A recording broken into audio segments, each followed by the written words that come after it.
बिस्मिल्लाहिर्रहमानिर्रहीम। अस्सलाम वालेकुम नादरीन, आप यूट्यूब चैनल देख रहे हैं। मैं इमरान ख़ान। जो लड़ाई पाकिस्तान तहरीक इंसाफ ने लड़नी थी हुकूमत के साथ, या सियासी लड़ाई जो उनकी पाकिस्तान की मिलिट्री एस्टेब्लिशमेंट के साथ थी, वो लड़ाई पाकिस्तान तहरीक इंसाफ ने आपस में लड़ना शुरू कर दी और अब हर तरफ इसी के ऊपर डिस्कशन हो रही है। ख़बर सबसे पहले ये आती है कि सुहेल अफरीदी के ख़िलाफ़ हो गए हैं उनकी पार्टी के अंदर MPs, और अब वो नाराज़ अरकान कोई इजलास बुलाने वाले हैं और सुहेल अफरीदी की हुकूमत को ख़तरा है। बाद में ख़बरें आती हैं कि शायद इन्हें कंट्रोल किया जा रहा है, गंडापुर कर रहे हैं या कोई और कर रहा है, या पाकिस्तान की मिलिट्री एस्टेब्लिशमेंट कर रही है। तो सुहेल अफरीदी की हुकूमत बताया गया कि ख़तरे में। मैंने आपसे पहले भी कहा था कि इमरान खान की मर्ज़ी के बगैर अगर कोई यहाँ पे इस किस्म की हरकत करेगा तो वो अपनी सियासत को खुदा हाफिज़ कह देगा, क्योंकि पाकिस्तान तहरीक इंसाफ में लोग इमरान खान को जानते हैं।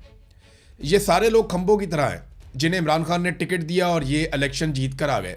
इन्होंने मेहनत की है, लेकिन इमरान खान के नाम पे इन्होंने वोट लिया है। इमरान खान ने हमेशा अंदर तो रहना नहीं है। अब ये जो लोग भी इमरान खान की मर्ज़ी के ख़िलाफ़ जाएंगे, अब मुस्तकबिल में इनके लिए प्रॉब्लम होगा, लेकिन इस प्रॉब्लम को टैकल करने के लिए एक सिचुएशन बना दी गई है।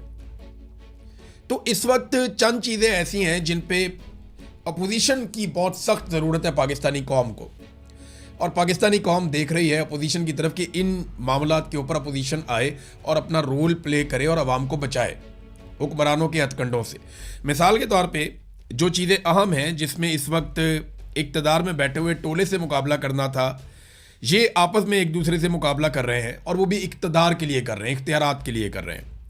नंबर एक, इमरान खान साहब की एक आंख ज़ाया हो गई, वो कैद तन्हाई में है। अब बजाय इसके कि ये निज़ाम से लड़ते, ये आपस में लड़ रहे हैं, और कैसे लड़ रहे हैं मैं आगे चल के आपको बताता हूँ। नंबर दो, गिलगित बल्तिस्तान, बल्कि यहाँ बाद में आते हैं, पहले आपको बताता हूँ ये लड़ कैसे रहे।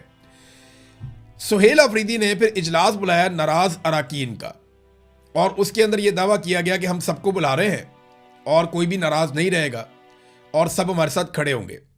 तो जब इनको बुलाया गया तो मुख्तलिफ खबरों के अंदर जो गिनती हुई अराकीन असम्बली की, ये 92 हैं टोटल पाकिस्तान तहरीक इंसाफ के MPs, उनमें से 40 अरकान गैर हाजिर रहे।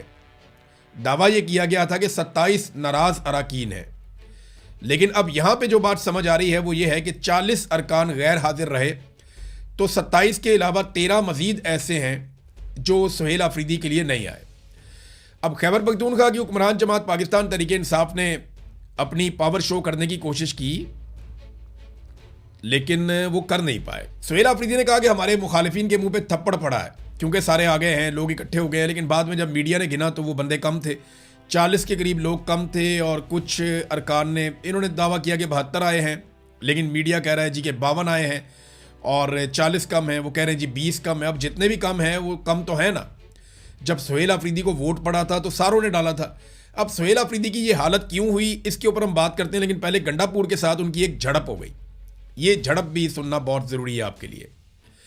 सुहेल अफरीदी ने जो पार्लिमानी पार्टी का एक व्हाट्सएप ग्रुप है, उसके अंदर सबसे पहले उन्होंने एक इल्ज़ाम लगाया। उन्होंने कहा जी पार्टी के अंदर के जर्नैल ने पार्टी के बाहर के जर्नैल से वादा किया है, पार्टी के अंदर के जर्नैल ने 27 MPs साथ होने और इमरान खान की हुकूमत गिराने का वादा किया है, लेकिन किसी का बाप भी इमरान खान की हुकूमत नहीं गिरा सकता।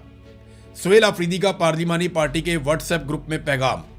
अब ये सुहेल अफरीदी साहब ने एक अग्रेसिव पैगाम दिया और इसका जवाब अली अमीन गंडापुर साहब ने दिया, क्योंकि वो ये समझते हैं कि ये इल्ज़ाम उनके ऊपर लग रहा है, और बात भी यही है, इल्ज़ाम तो गंडापुर पे ही लग रहा है। और सुहेल अफरीदी ने उन्हें नाम लिए बगैर पार्टी के अंदर का जर्नैल कहा, और ये भी कहा कि बाहर वाले जर्नैल को पार्टी के अंदर के जर्नैल यानी गंडापुर ने ये पैगाम दिया है कि 27 बंदे मेरे साथ हैं, हुकूमत गिराएंगे, लेकिन किसी का बाप भी नहीं गिरा सकता। तो इस पर जो है वो गंडापुर साहब ने उनको ताना मारा और कहा कि इसका उसकी तुम नाम क्यों नहीं लेते। अब ये बात जो है वो सुहेल अफरीदी साहब कहा करते थे DG ISPR को या मिलिट्री एस्टेब्लिशमेंट को कि तुम इसका उसकी क्यों कहते हो, नाम क्यों नहीं लेते। नाम है इमरान अहमद खान न्याजी, तो अब सुहेल अफरीदी साहब भी नाम नहीं ले रहे थे। तो इस पर गंडापुर साहब ने कहा कि इसका उसकी तुम नाम क्यों नहीं लेते। PTI पार्लिमानी पार्टी के व्हाट्सएप ग्रुप में अली अमीन गंडापुर का सुहेल अफरीदी से सवाल, अगर कोई इमरान खान के खिलाफ साजिश कर रहा है तो नाम लिया जाए, सुबह आपसे कंट्रोल नहीं होता और दूसरों पर इल्ज़ाम लगा रहे हैं। जबकि गंडापुर ने कहा कि हम इमरान खान के अलावा और किसी को नहीं मानते। तो अब ये होगा कैसे, यानी अगर सुहेल आफरीदी की हुकूमत गिराई जाएगी तो कैसे होगा? एक तो एक आईनी बहरान खड़ा किया जाएगा, मसला खड़ा किया जाएगा जो शेर अफजल मरवत ने उसका आगाज़ कर दिया कि जनाब ये सुहेल आफरीदी अब रह नहीं सकता। तो इमरान खान से मुलाकात नहीं हो रही, अरकान के पास कोई और चॉइस नहीं होगी, और जो नाराज़ अरकान है वो कभी भी ये नहीं कहेंगे कि सुहेल आफरीदी फंड नहीं देता, सुहेल आफरीदी मुलाकातें नहीं करता, वो कहेंगे जी इमरान खान के लिए कुछ नहीं कर रहा। देखिए ना, उनके पास जो जवाब है वो ये है कि सुहेल आफरीदी ने इमरान खान के लिए किया ही कुछ नहीं। जो सुहेल आफरीदी को मौका मिला कि नौजवानों को इकट्ठा करते, यूथ को इकट्ठा करते, स्टूडेंट्स को इकट्ठा करते, नौजवानों की एक बड़ी पावर इकट्ठी करते, लाखों नौजवानों को अपने पीछे खड़ा करते, सुहेल आफरीदी वो करने में नाकाम रहे। उन्होंने ना कॉरिडोर्स के अंदर और ईवानों के अंदर ज़्यादा तवज्जो दी। उन्होंने तवज्जो दी मुज़ाकरात में, बातचीत में, इन चीज़ों पे उन्होंने ज़्यादा बिलीव किया। वो ग्राउंड के ऊपर कारकुनों को या नौजवानों को मुतहर्रिक करने में नाकाम रहे। अगर सुहेल आफरीदी के पास इस वक्त नौजवानों की एक बहुत बड़ी ताकत मौजूद होती तो वो बेहतर बार्गेनिंग की पोजीशन में होते। उनके सारे पार्लियामेंटेरियन भी उनके साथ खड़े होने पर मजबूर होते और कोई उनके सामने जबान भी ना खोल सकता। गंडापुर ने दो काम किए थे, एक तो एस्टेब्लिशमेंट के साथ भी ताल्लुकात बना के रखे थे और गंडापुर ने अपने मामला चलाए थे मुज़ाकरात में भी, उस तरफ भी, लेकिन साथ साथ गंडापुर ने कुछ ना कुछ करके पब्लिक का भी एक मामला बना के रखा हुआ था, एक मोटिवेशन वहां पे भी बरकरार रखने की कोशिश की हुई थी। लेकिन जब बार बार लोगों के साथ धोखा हुआ तो लोग गंडापुर से मुतनफर हो गए। अब सुहेल आफरीदी आ गए, इमरान खान साहब ने कहा जनाब आप जाएं और जाके आप स्ट्रीट मूवमेंट करें। तो स्ट्रीट मूवमेंट के नाम पे सुहेल आफरीदी साहब ने अभी तक टके की कार्रवाई नहीं की।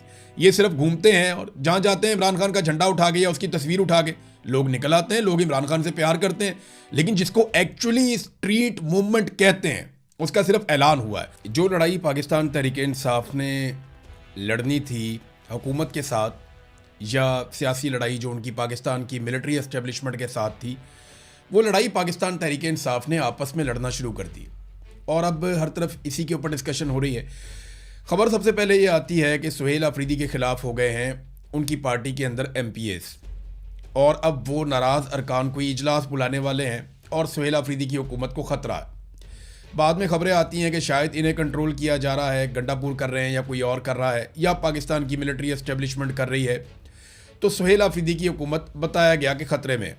मैंने आपसे पहले भी कहा था कि इमरान खान की मर्ज़ी के बगैर अगर कोई यहाँ पे इस किस्म की हरकत करेगा तो वो अपनी सियासत को खुदा हाफिज़ कह देगा, क्योंकि पाकिस्तान तहरीक इंसाफ में लोग इमरान खान को जानते हैं।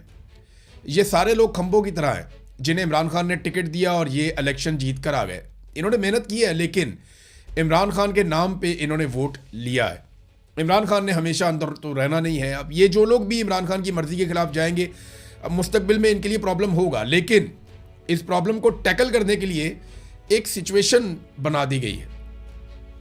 तो इस वक्त चंद चीज़ें ऐसी हैं जिन पे अपोजिशन की बहुत सख्त ज़रूरत है पाकिस्तानी कौम को, और पाकिस्तानी कौम देख रही है अपोजिशन की तरफ कि इन मामलात के ऊपर अपोजिशन आए और अपना रोल प्ले करे और आवाम को बचाए। बहरहाल अब तक के लिए इतना ही। अपना ख्याल रखिएगा, अपने इस चैनल का भी। अल्लाह हाफिज़।